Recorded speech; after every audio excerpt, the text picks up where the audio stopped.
Hello friends! In this video, I'll show you how I make a spun cotton ornament. All we need is cotton, glue, and a little patience.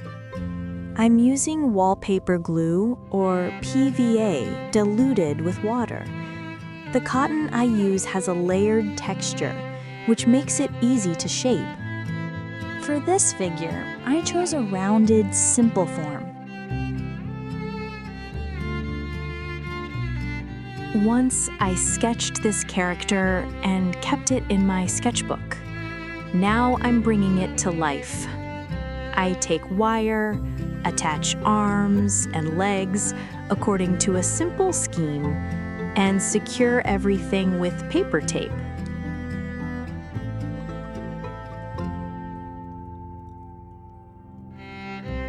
Then I start wrapping the cotton very tightly, layer by layer, securing it with thread. This craft became especially beloved in the Soviet Union, though its roots go back to 19th century Germany, where cotton ornaments were first made and soon spread across Europe. In the 1920s to 30s, when glass decorations were scarce, cotton offered an affordable and versatile alternative, light, durable, and easy to shape, which gave these toys their lasting nostalgic charm.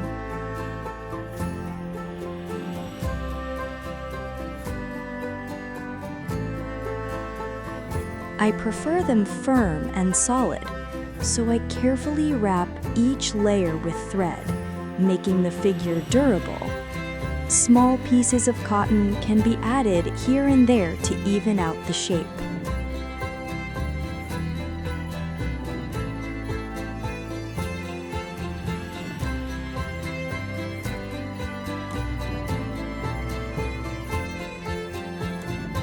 For the nose, I take a tiny ball of cotton, attach it to the base, and fix it with thread. The hands are wrapped tightly too. The cotton naturally clings to each layer, but I always reinforce it with thread for reliability.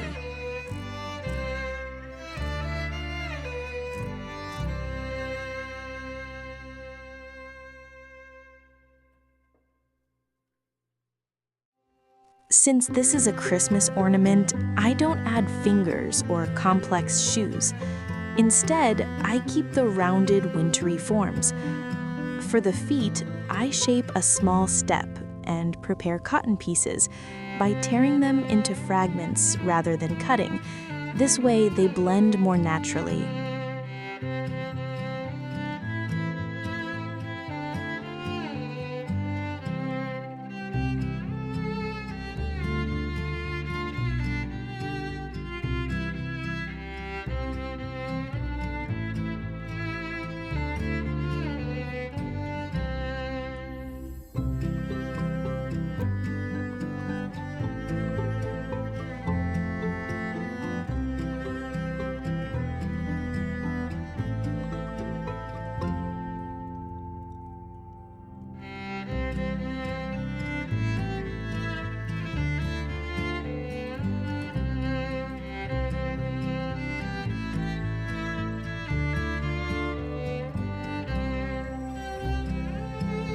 I dilute wallpaper glue in warm water, or mix PVA with water half and half.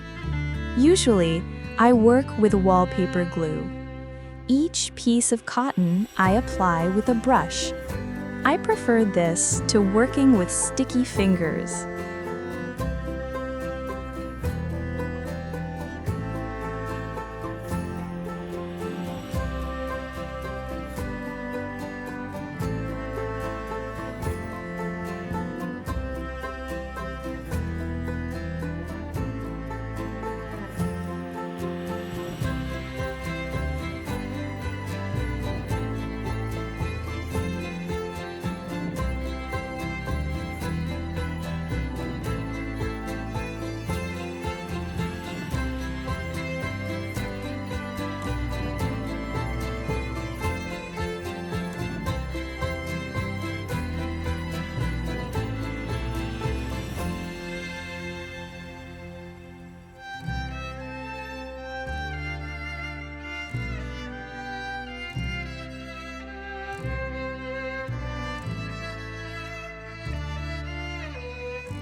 My task is to create an even surface.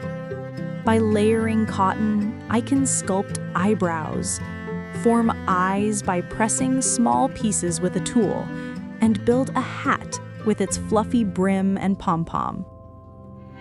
The cotton is very pliable. Just moisten and press, and it takes the desired shape.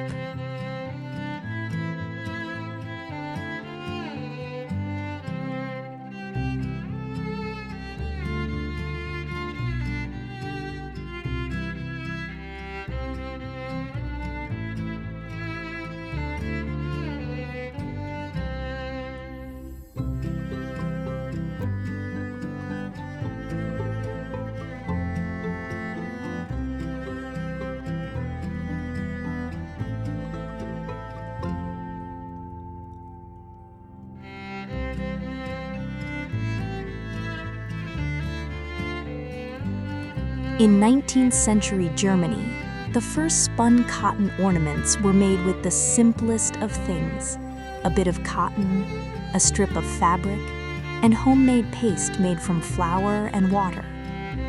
Mothers and children would sit together by the fire, pressing the soft cotton into shape, sometimes wrapping it around a scrap of card to make small fruits, angels, or animals. When dry, the figures were light and delicate, ready to be hung on the Christmas tree, alongside apples, nuts, and gingerbread. These ornaments carried no glitter or shine, only the warmth of hands that shaped them and the quiet joy of waiting for Christmas.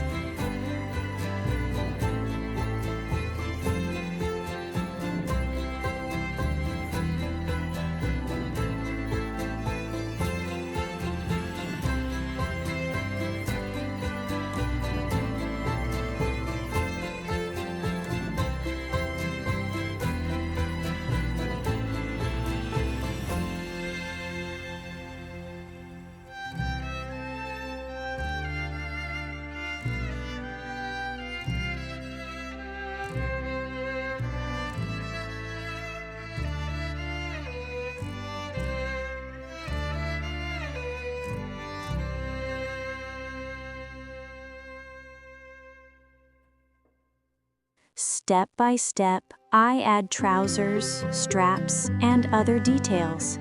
After shaping, I always let the toy dry.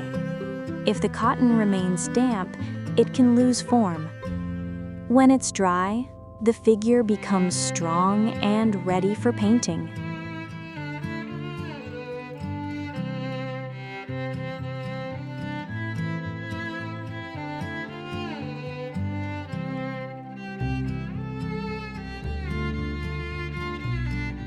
Do you remember the very first snowfall of childhood, when the world suddenly grew quiet and the air filled with drifting white flakes?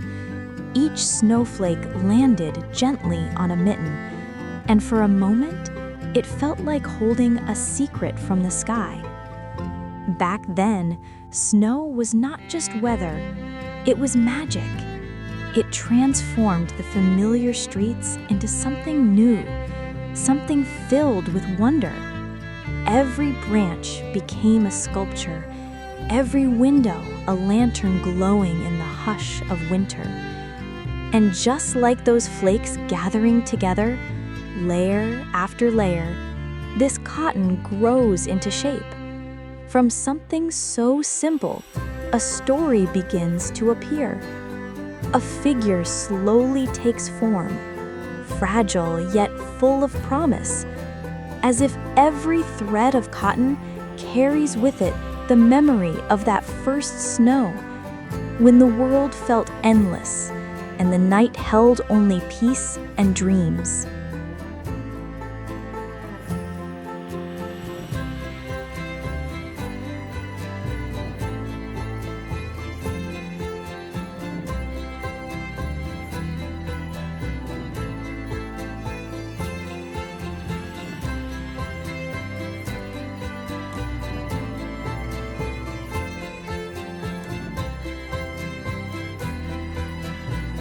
At Christmas, many families keep a quiet tradition. Each year, they add one new ornament to the tree. Over time, the branches carry not just decorations, but a collection of memories. When the boxes of ornaments are opened, there is always a pause. A smile at a toy chosen years ago, a laugh at something handmade and slightly crooked, a memory of who gave it and of the Christmas when it first shone on the tree. Some ornaments are fragile with age, yet they hold the weight of many winters. They pass from grandparents to children, from children to grandchildren, weaving a story of love and time, a history told not in words, but in delicate figures that return each year with the season.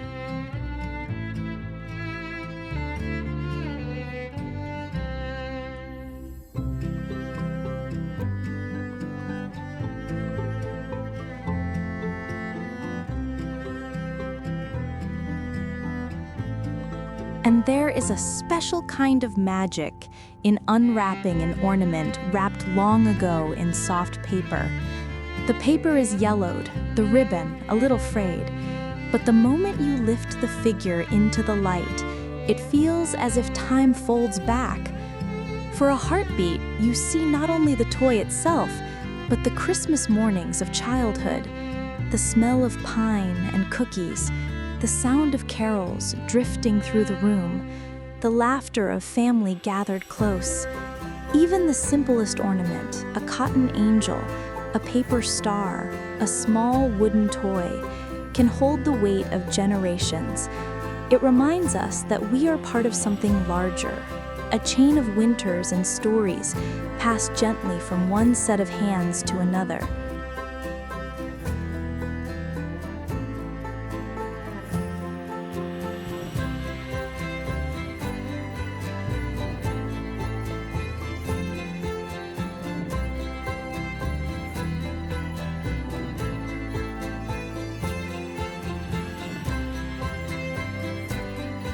Maybe this year could be the first piece of your own story.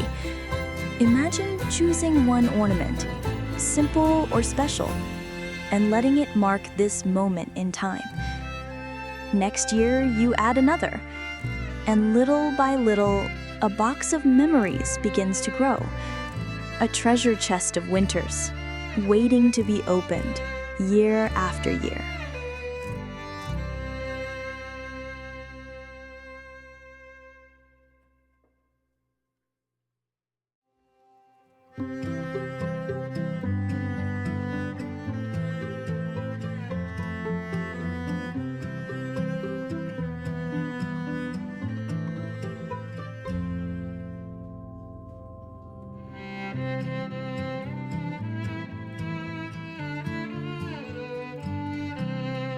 And one day, when you open that box again, you won't just see ornaments. You'll see the years you've lived, the people you've loved, and the moments that shaped your winters. It's a gentle way of telling your story, not with words, but with little sparks of memory that return each Christmas, quietly reminding you of how precious time really is.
I paint with acrylics. Because cotton is porous, I apply the paint in pressing strokes so it penetrates inside. I like to work with color transitions, from dark to light, to make the toy look lively.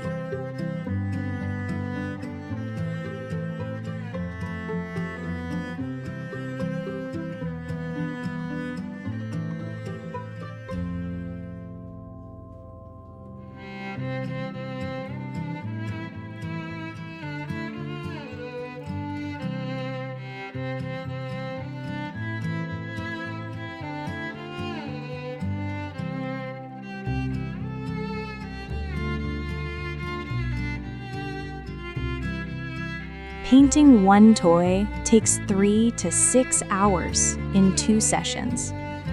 First, I apply the base tones, then let it dry. Later, I refine the contours, add shadows, highlights, and ornaments. For the eyes, I use a glossy varnish so they shine.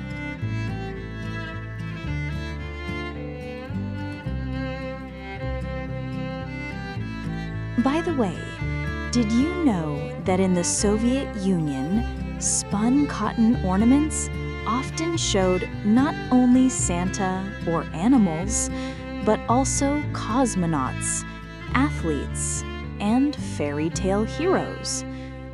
Sometimes they were dusted with potato starch or even semolina to imitate sparkling snow.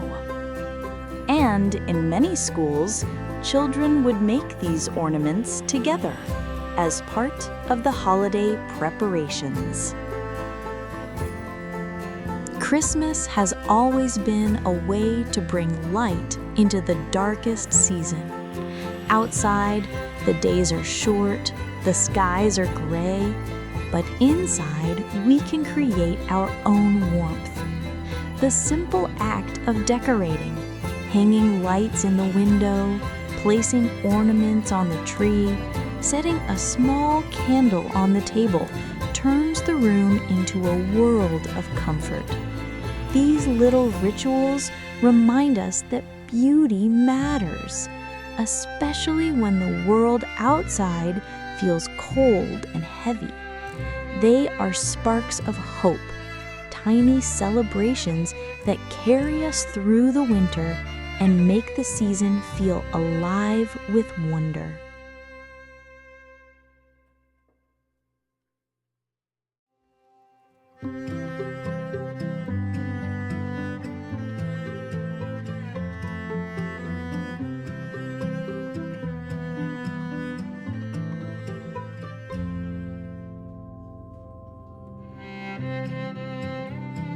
In the end, a very charming Santa appears, at home, without his coat, as if he just sat down to read a book in silence.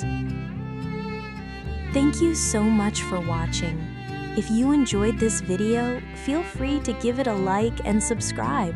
It really helps and means a lot. See you in the next one, where we'll create more magical things together.